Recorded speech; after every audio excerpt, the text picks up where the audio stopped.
নমস্কার বন্ধুদের, মধুর কিচেনে আপনাদের সবাইকে স্বাগত। চলে এলো আবার একটা নতুন রেসিপি নিয়ে। এখানে আমি দেখো চিকেন নিয়ে নিয়েছি। চিকেনের মধ্যে আমি এখানে নুন দিয়ে দিলাম, হলুদ দিয়ে দিলাম, সর্ষে তেল দিয়ে দিলাম, কিছুটা আদা বাটা দিয়ে দিলাম, আর কিছুটা রসুন বাটা দিয়ে দিলাম,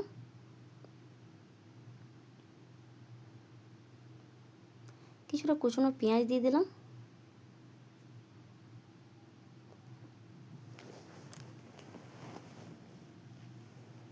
কিছুটা জিরে গুঁড়ো দিয়ে দিলাম, কিছুটা ধনে গুঁড়ো দিয়ে দিলাম।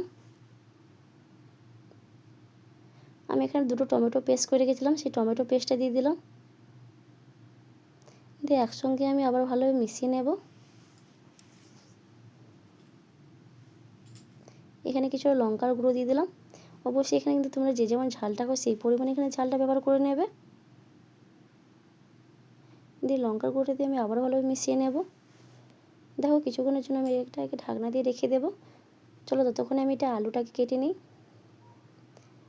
অবশ্যই তোমরা কিন্তু এখানে যদি আলু খেতে চাও আলু দেবে, নাহলে কিন্তু আলু দিতে হবে না। মনে হয় আলুটা দিলে খেতে ভালো লাগে, তাই জন্য এখানে আলুটা দিলে অবশ্যই ভালো হবে। চলো আমি কিন্তু আলুগুলো কেটে নিয়েছি, দেখো বড়ো হবে কিন্তু আলুগুলো কেটে নিয়েছি। চলো গ্যাসের মধ্যে এবার একটা কড়াই বসিয়ে দিই। এবার কেটে রাখা আলুটা কিন্তু আমি মাংসের সঙ্গে আবারও মিশিয়ে নেব।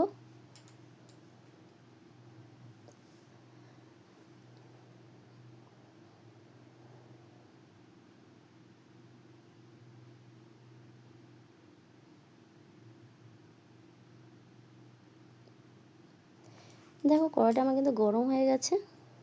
এবার কড়াইয়ের মধ্যে আমি এখানে সাদা তেল দিয়ে দিলাম, দুটো শুকনো লঙ্কা ফোড়ন দিয়ে দিলাম, কিছুটা এলাচ, কিছুটা দারচিনি দিয়ে দিলাম। এটা কিন্তু অবশ্যই কম তেলে আজকে রান্না করে দেখাবো তোমাদের। কিছুটা তেজপাতা দিয়ে দিলাম, দিয়ে একসঙ্গে মিশিয়ে নেব। এবার মশলা মাখানো যে আমি চিকেন আর আলু মাখিয়ে রেখেছিলাম সেটা এবার দিয়ে দেব।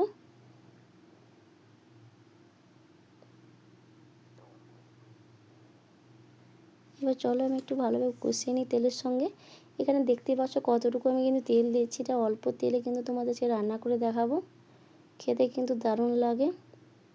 খুব কম সময়ের মধ্যে এবার কিন্তু রান্নাটা দারুণ লাগে খেতে। এবার কিন্তু একবার রান্না করে দেখবে।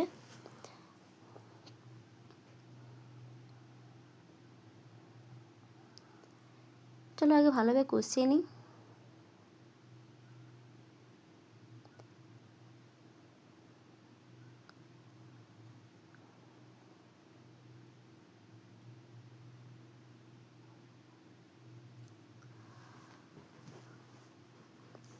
ভালো করে আবারও কষিয়ে নেব।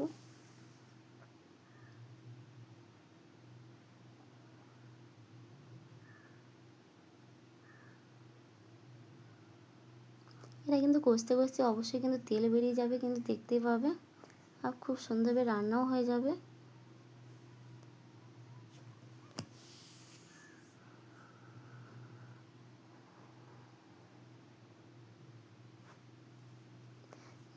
চলো আমার মিশানো হয়ে গেছে। এবার কিছুক্ষণের জন্য এটা ঢাকনা দিয়ে রান্না করবো। অবশ্যই এটা ঢাকনা দিয়ে রান্না করতে হবে, তাহলে কিন্তু খুব সহজেই রান্না হয়ে যাবে।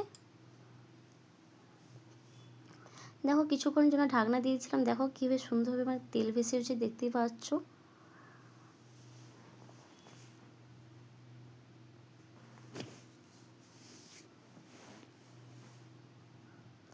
আর আমার রান্না তোমাদের কেমন লাগে অবশ্যই কিন্তু কমেন্ট করে জানাও। যদি ভালো লাগে লাইক সাবস্ক্রাইব করে পাশে থেকো। দেখো এখানে কিন্তু আসা জল একটা বেড়ে, মাংসের যে জলটা বেরোয় সেই জলটা বেরিয়ে এসেছিলো।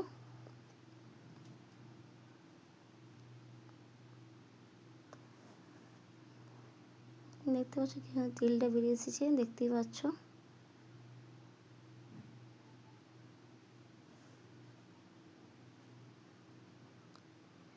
আমি এটাকে ভালোভাবে আবারও কষিয়ে নেব। দেখো আমার খুব সুন্দরভাবে কিন্তু আলু মাংস সিদ্ধ হয়ে এসেছে, দেখতেই পাচ্ছ, দেখে বোঝা যাচ্ছে।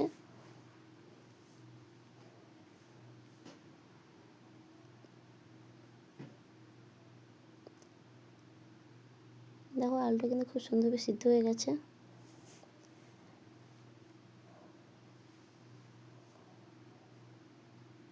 দেখো মাংসটা আমার খুব সুন্দরভাবে সিদ্ধ হয়ে তোমাদের দেখাচ্ছি, ভেঙে দেখো।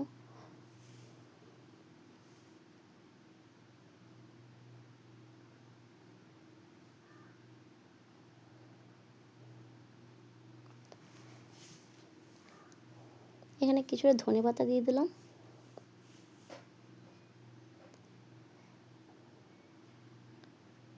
ধনেপাতা দিয়ে আমি আবার ভালোভাবে মিশিয়ে নেব।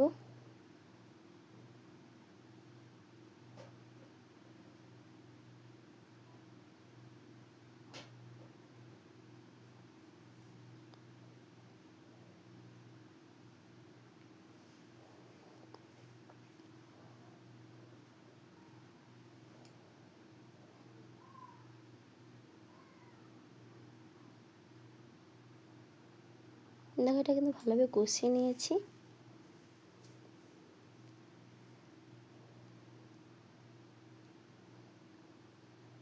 দেখো আমার রান্না হয়ে গেছে, তোমাদের এবার ঢেলে দেখাচ্ছি কেমন হলো অবশ্যই কিন্তু কমেন্ট করে জানাও।